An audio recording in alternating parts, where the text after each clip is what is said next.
संझा के सुमिरौं आरती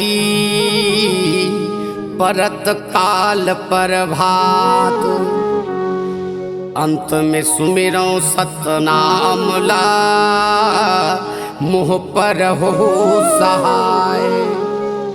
बोले परम पूज्य गुरु घासीदास बाबा की जय।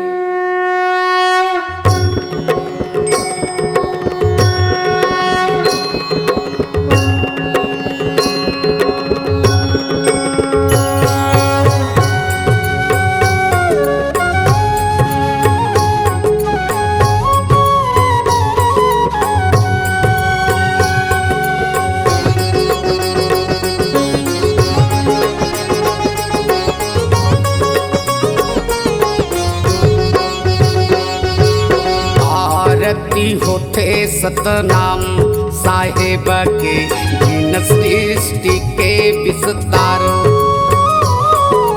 आरती होते सतनाम साहिब के जिन सृष्टि के विस्तार। जिन सृष्टि के विस्तार पुरस पिता जिन सृष्टि के विस्तार। जिन सृष्टि के विस्तार पुरस पिता जिन सृष्टि के विस्तार। आरती होते सतनाम साहेब के जिन सृष्टि के विस्तार। आरती होते सतनाम साहिब के जिन सृष्टि के विस्तार।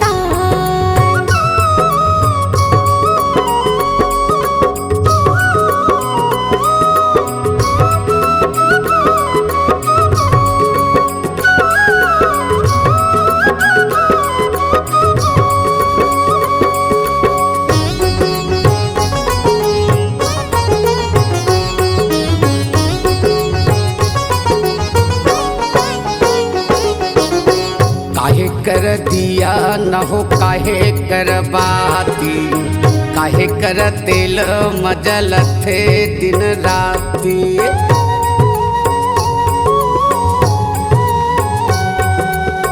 तन कर दिया न हो मन कर बाती, प्रेम कर तेल मजल थे दिन राती। जिन सृष्टि के विस्तार पुरस पिता जिन सृष्टि के विस्तार।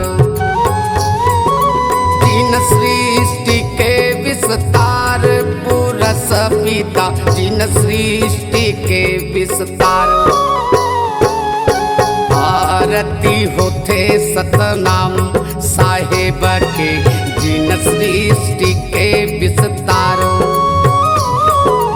आरती होते सतनाम साहिब के जिन सृष्टि के विस्तार।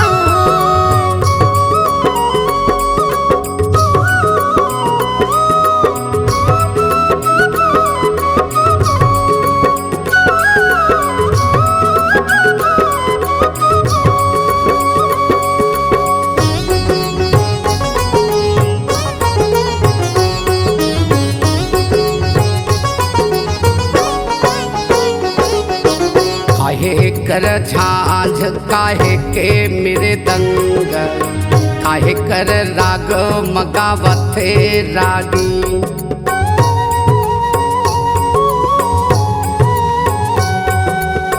तन कर झांझ मन के मेरे दंग, प्रेम के राग मगावथे रागी। जिन सृष्टि के विस्तार पुरस पिता जिन सृष्टि के विस्तार। जिन सृष्टि के विस्तार पुरस पिता जिन सृष्टि के विस्तार।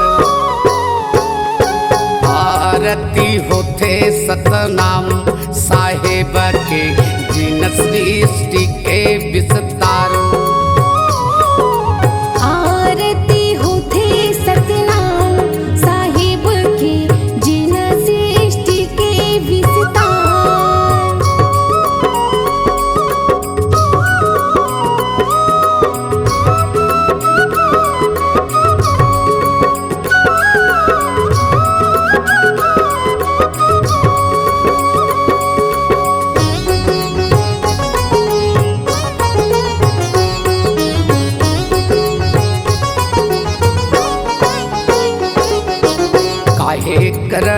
आसन बाबा काहे के सिंहासन काहे कर गतिया लगाए।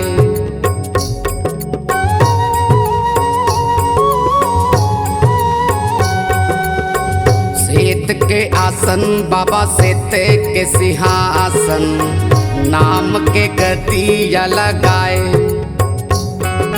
जिन सृष्टि के विस्तार पुरस पिता जिन सृष्टि के विस्तार जिन सृष्टि के विस्तार पुरस पिता जिन सृष्टि के विस्तार। आरती होते सतनाम साहेब के जिन सृष्टि के विस्तार। आरती होते सतनाम साहिब के जिन सृष्टि के विस्तार। आरती होते सतनाम साहेब के जिन सृष्टि के विस्तार। आरती होते सतनाम साहेब के जिन सृष्टि के विस्तार।